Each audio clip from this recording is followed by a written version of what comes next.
Have you ever felt that? That pull towards a certain place, a landscape that just feels different, like it's charged with an energy you can't quite put your finger on.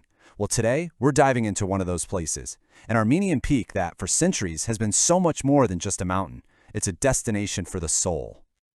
So, what is it that actually turns a mass of rock and earth into a sacred space? I mean, really, think about it. Is it the history written on its slopes? Is it the stories of miracles? Or is it something else, a feeling, an energy, that maybe can't be explained away so easily?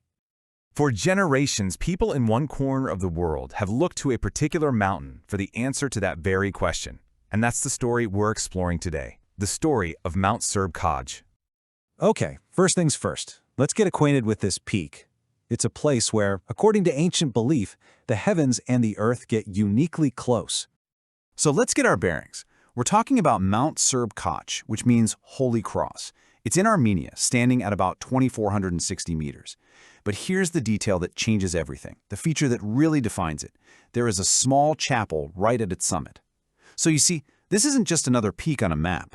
It's a destination. And this is where its story gets really deep.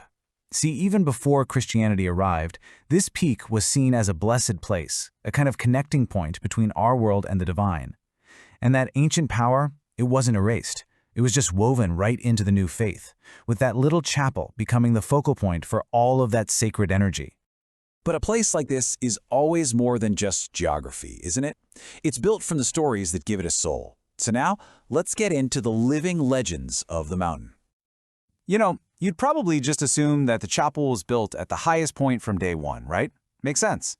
Well, the most foundational legend of this mountain tells a very, very different story.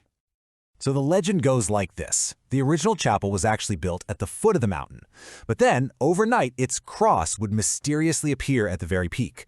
Confused, people would bring it back down, only to find it the next morning right back at the top. It had climbed the mountain all on its own. Now, this wasn't seen as some strange prank or a mystery that needed solving. The people understood it for exactly what it was, a divine sign. The message couldn't have been more clear. The place of worship belonged at the top, as close to the heavens as it could possibly get. But the mountain's spiritual power isn't just symbolic. For centuries, people have made the difficult journey up its slopes, seeking something deeply personal, something tangible. They're seeking healing. And the beliefs are incredibly specific. Pilgrims don't just ask for general well-being. They climb Serbkaj seeking miraculous cures for things like bone diseases, eye ailments, infertility, and even deep, profound psychological distress. It's a place of incredible hope. And this is not just ancient folklore. The power of that hope is felt right now, today. The source material is full of modern testimonials, like this one, which simply says, "Our child was born when we went on a pilgrimage to Serbkaj." I mean, you can just feel the weight of gratitude in those simple words.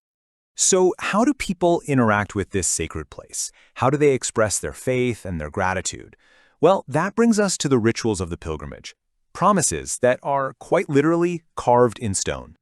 And central to this whole tradition is something called the Kachkar. This is a uniquely Armenian cross stone. Now, it's not a gravestone. Think of it more like a physical manifestation of a promise, or more often, a profound thank you for a prayer that's been answered. The mountain is covered in them. And this belief underpins absolutely everything. There's this deeply held conviction that any sincere request, any truly heartfelt prayer made on that summit, especially when you light a candle or vow to place a kachkar, it will be heard and it will be answered. And the pilgrims often recite a traditional prayer. Just listen to a part of the translation. "Through the grace of your cross, may peace enter our home, healing our body, lighting our mind, and love our heart." It's just this beautiful plea for holistic well-being for the entire person.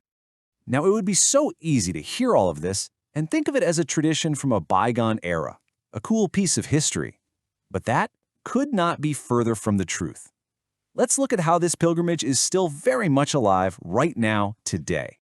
There's this mystical belief in the local folklore that you don't just decide to go to Serbkaj. The mountain itself calls you. The saying goes, when your heart is filled with turmoil, the mountain will call you. And this sudden urge to climb, it's seen as an invitation from an angel. And that call is still being answered. In the villages that circle the mountain's base, this tradition remains a vibrant, living part of the community. These are the people who are the modern-day guardians of this ancient practice. To this very day, especially on holy days like the Feast of the Exaltation of the Holy Cross, entire families still make the arduous climb on foot. They carry their hopes up that trail, making vows that will later become permanent testaments of their faith, carved into stone. And all of this leaves us with a final thought. The story of Mount Serb Kach is rooted in one peak, in Armenia, but it speaks to a universal human need for sacred spaces. So it makes you wonder, what places in our own modern, noisy world still hold this ancient power? What mountains, forests, or shores still call out to us, promising a connection to something much, much larger than ourselves?